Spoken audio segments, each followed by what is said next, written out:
Reste calme, on est le premier mercredi du mois. C'est le test de la sirène d'alerte.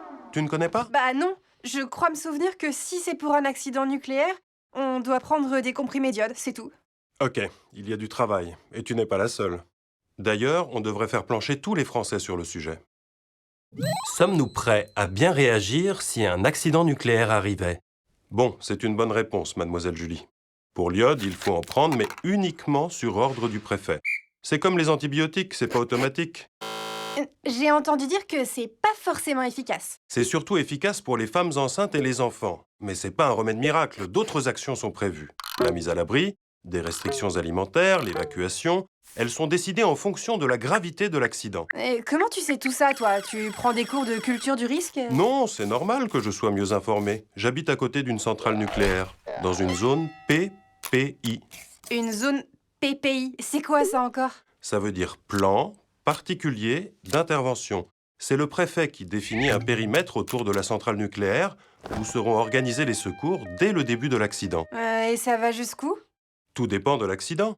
Avant, ça allait de 2 à 10 km. Depuis 2016, avec ce qu'on a appris avec Tchernobyl et Fukushima, le rayon a été étendu à 20 km. Mais attention, au-delà, les secours sont aussi prévus, heureusement. Donc, toi, parce que tu habites dans une zone PPI, tu sais exactement quoi faire.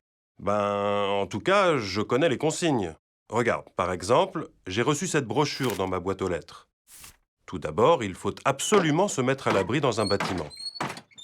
Ensuite, on doit se tenir informé de l'évolution de la situation en écoutant la radio ou en regardant la Et télévision. imagine qu'il n'y ait plus d'électricité. C'est une radio à pile qu'il te faut dans ton abri. Oui, oui, c'est ce qu'ils disent dans la brochure. Il faut aussi ne pas trop utiliser son téléphone portable pour ne pas saturer les réseaux. Ouais. Et puis surtout, ne pas sortir, même pour aller chercher ses enfants à l'école. Tu rêves ou quoi? Tu crois vraiment que les parents vont rester chez eux à attendre? N'importe quoi. Mais c'est vrai que s'ils prennent la voiture, ce sera une sacrée pagaille. C'est bien pour ça qu'il faut suivre les consignes des autorités et avoir un comportement responsable. Bon, ok. Mais nous alors, en dehors de la zone PPI, on fait quoi? Tu sais bien que le nuage ne s'arrêtera pas à la frontière en cas d'accident. Rappelle-toi Tchernobyl. Comme je te le disais tout à l'heure, si cela est nécessaire, les secours s'organiseront aussi en dehors de la zone PPI. Par exemple, pour l'iode, ce sont les maires qui se chargeront de la distribution. Et pour nos voisins frontaliers alors? Bonne question, mais malheureusement en Europe, les mesures d'urgence ne sont pas les mêmes partout. Par exemple, en Suisse, la distribution d'iode se fait dans le périmètre de 50 km. Quoi? C'est pas partout pareil en Europe? C'est quand même aberrant. T'as raison, il y a des progrès à faire. Oui, on est tous responsables de sa propre sécurité. Et il faut garder en mémoire les consignes pour bien se comporter en cas d'accident.